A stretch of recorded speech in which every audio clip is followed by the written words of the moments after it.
friends, and welcome to the Harbor Breeze Home Podcast. I'm your host, Rita Joy, and I'm so glad to have you here with us today. If you're new here, welcome to this little online space. This podcast is an extension of my main online work, which is a home and food blog called Harbor Breeze Home. A few years ago, I decided to give podcasting a whirl and did some episodes talking about all things home and life lessons learned there. However, I found there's only so much time one person has to get everything done. So the podcast has been put on a slow simmer burner for a while, and it's been pretty quiet over here. But it's time to fire it up again for a very special series. For the past 5 years, my husband Irwin has been working on getting his master's degree. While working full-time at our local church, he has been taking courses, writing papers, reading countless books, and doing practicum assignments. Now he's on the very final stretch with graduation coming up in April of 2025. His last project to do is not just a paper to write, but a whole project. With lots of options to choose from, he decided to do the teaching portion of it through a podcast. And since this one is all set up and ready to go, it only seemed fitting that it should be hosted here. While he's been learning all kinds of things, I've had the privilege of learning alongside him as he shares with me interesting facts he's studying and observations regarding some of the harder topics of real life, like grieving and loneliness. He decided to do this podcast as a 4-part series called The Loneliness Project, and we'd love to have you listen in to some of the things we've been talking about regarding this topic. This is part 1, and he'll explain all about it and some of the details of what's to come in the next 3 episodes. As you listen, one of the things his course requires is feedback from listeners. At the end of the show, we'll give you all the details of where you can do that, and we'll also include all the information in the show notes too. Thank you in advance for considering taking that extra above and beyond step of giving feedback as he finishes this course all up. Jot down any questions or thoughts you have that you might want to ask him, and you can send them his way. So now I introduce you to my husband, Irwin. Take it away, darling. Thank you, Rita, and thanks also for letting me hijack your podcast for a few episodes. I've been on this podcast before, once when we told the story of how we met, episode 7, and once on the topic of grief, episode 11. Not to brag or anything, but on that one of how we met, it was the most downloaded podcast. I guess people love love. As I begin, I want to explain briefly how this came to be. 10 years ago, I never would have imagined myself going back to school to take a Master of Arts degree. Chaplaincy and Spiritual Care were not even something I had thought about, let alone considered for myself. However, life has a way of taking some twists and turns, and in 2017, my mother was placed in a hospice in another province after a few years with cancer. I went to be with her and Dad for a week, and though it was tough, we were able to have a wonderful week together. I officiated, I'm using air quotes here, in my parents' wedding vow renewal, and had lots of good chats with Mom and Dad over that time. As I observed the workings of the hospice itself, I was so impressed with the staff and felt a tug in that direction. Long story short, I began to volunteer with my town's hospice soon after coming home. From there, it did not take long to realize that I wanted more training in this kind of work. In 2019, with some trepidation, I signed up for the Master of Arts degree in Chaplaincy and Spiritual Care through Acts Seminary. Of course, I was, and I am still working at the church, so this has been a lengthy process. We joke that COVID was not nearly as hard for us since we were both very busy at home. Rita with the blog and me with my studies. My job at the church has evolved so that now, in addition to being the facilities director, I'm also in charge of the ministry to older adults in our congregation. Life is full. Yes, it's been challenging, but so worth it. I highly recommend doing some further studies if you are an empty nester and need to challenge your brain. I've also felt that my calling has shifted in the last few years to care for those older adults all around us who are in need of some extra pastoral care.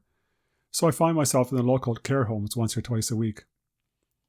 So, welcome everyone to the Loneliness Project, a podcast dedicated to exploring loneliness as we enter our later years. Now, this one may not have the romantic appeal of episode 7, and I know you're not expecting this to be the edge-of-your-seat thriller or laugh-out-loud comedy, However, I do believe that what I'm about to share with you over these next few episodes could be life-changing as you consider your own life and the lives of those older adults around you that you may be called upon to support. This 4-part podcast is part of a bigger project that I'm doing to complete my degree. April 12th is graduation. I can't wait. My project consists of a research paper and a practical piece. From the feedback that you will hopefully, pretty please give me, I will also write another short reflection paper. I finished the research paper part of the project recently, and so this podcast is now the practical side of all that. So let's talk loneliness. I introduced the paper with these words. Loneliness epidemic. It seems we hear this term at every turn, and for good reason. When I'm writing, I know that words carry emotional weight. A reader's emotions with the word lonely are immediate, and the word epidemic, especially in these post-pandemic days, brings a sense of urgency.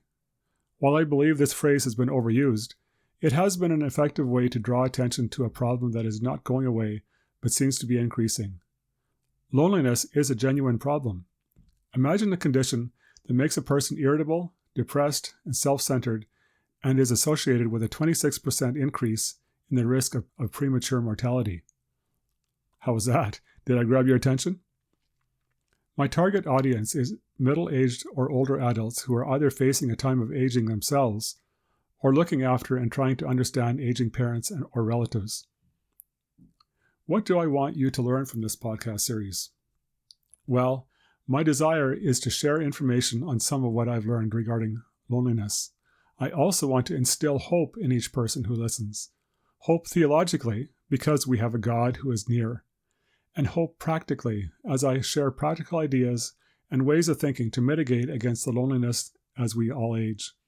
I say we, because I'm much closer to 60 than 55. I still work and exercise hard, but it takes a little longer to recover. In other words, I'm aging too. It turns out we all are. For this first episode, I would like to start by defining some terms. What are we actually talking about? The second episode will be a discussion on loneliness and end-of-life issues, including dementia and medical assistance in dying.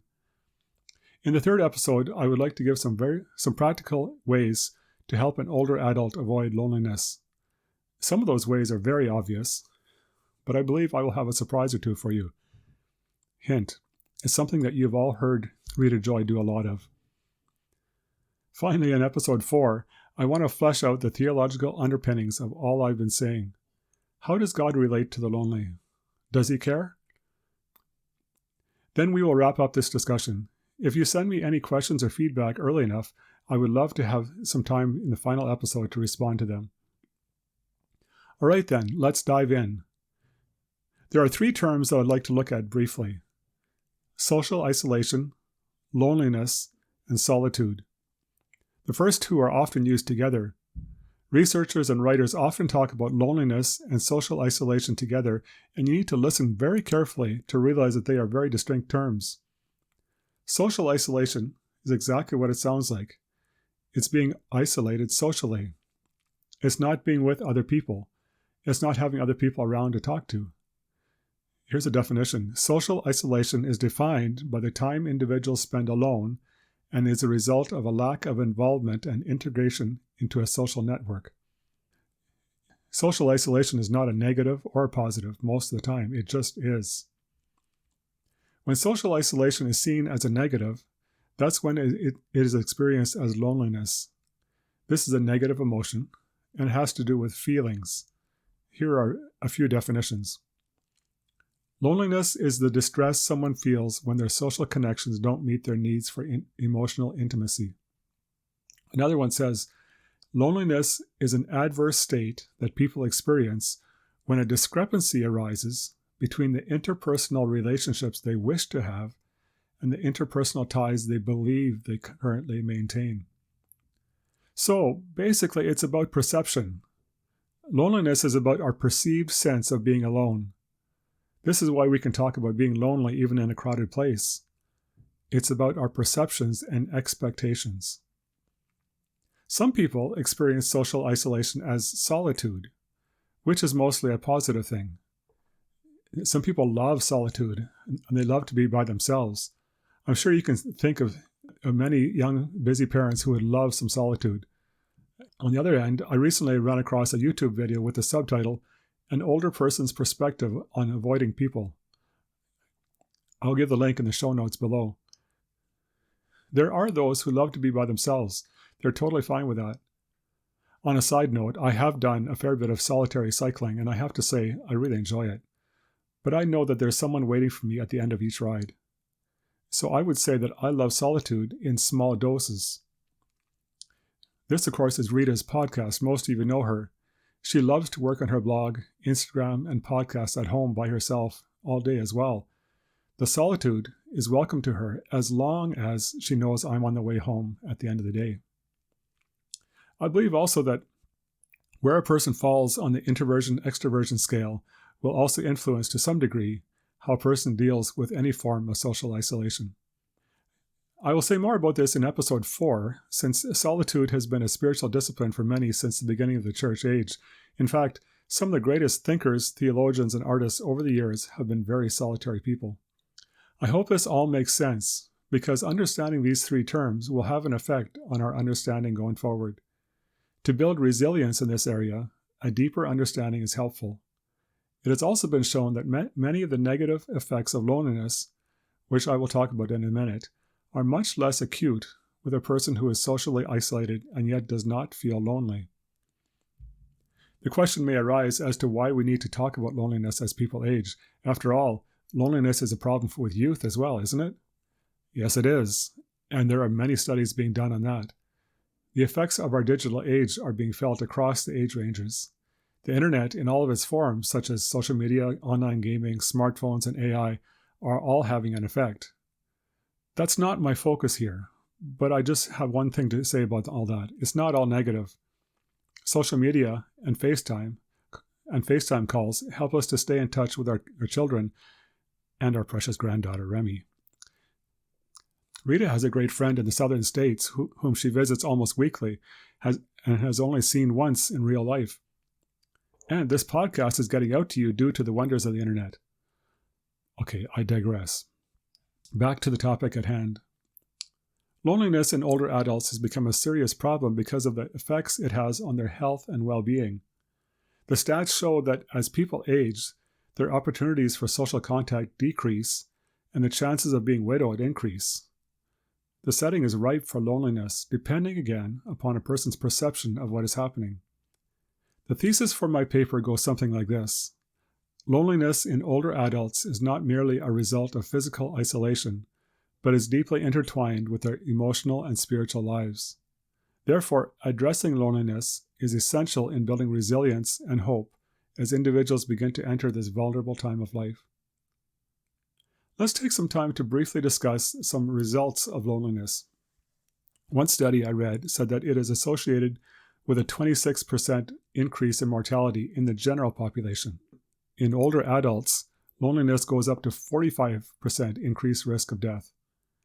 The effect of loneliness is comparable to other known risk factors for mortality, including obesity and smoking. Loneliness has detrimental effects on mental and physical health, evident in an increased risk of psychological disorders and cognitive decline. This explains why loneliness is being taken very seriously around the world and why words such as epidemic are being used. It has a significant impact on the medical system. Who do the lonely then turn to, if they turn to anybody at all? One would hope it would be to the family or the church, and we will talk about that in episode 3. But what at least one researcher found was that in the UK, more than 75% of general practitioners report seeing 1 to 5 patients per day who visit them because of loneliness. I found it interesting also that there is a link between loneliness and trust. When someone is lonely, they tend not to trust others and are also seen as less trustworthy. This in turn leads them to be lonelier, and on it goes. Well, this paints a pretty gloomy picture. I'm so sorry, but to get to the good news, we have to understand how things really are. I assure you there is hope. I will not leave you hanging. I would love to hear from you. How does this resonate with you? Have you ever thought of the difference between loneliness and solitude? Does this discussion trigger any thoughts for you that I may be missing? Are you thinking ahead already to the what do we do part? I challenge you to give the following question some thought this week. Where do you see yourself on the continuum between loneliness and solitude? Rita and I have been talking about this for months now, and to be honest, it's not always a straight answer. I can't wait to hear your thoughts. We will put details on how to reach me in the show notes of this podcast. In the next episode, I will be discussing loneliness and end-of-life issues, including dementia and medical assistance in dying. What is the relation and what can we do? I hope you can join me once again. Okay, this is Irwin, Mr. Harbor Breeze, signing off. Blessings, my friends. Thank you, friends, for joining us today for this first part of the Loneliness Project. If you have had any thoughts or questions while listening, Irwin welcomes feedback and, in fact, would love to have some on this topic. If you find it easiest, you can communicate with him through his Instagram messages or even mine. My handle is Harbor Breeze. His is Mr. Harbor Breeze. And remember, we're up here in Canada. So Harbor has an extra U in it. Harbor. So just remember Harbor Breeze or Mr. Harbor Breeze is a way you can contact either of us on Instagram, or his contact information will be in the show notes too. Thank you so much for listening. Until next time, toodaloo.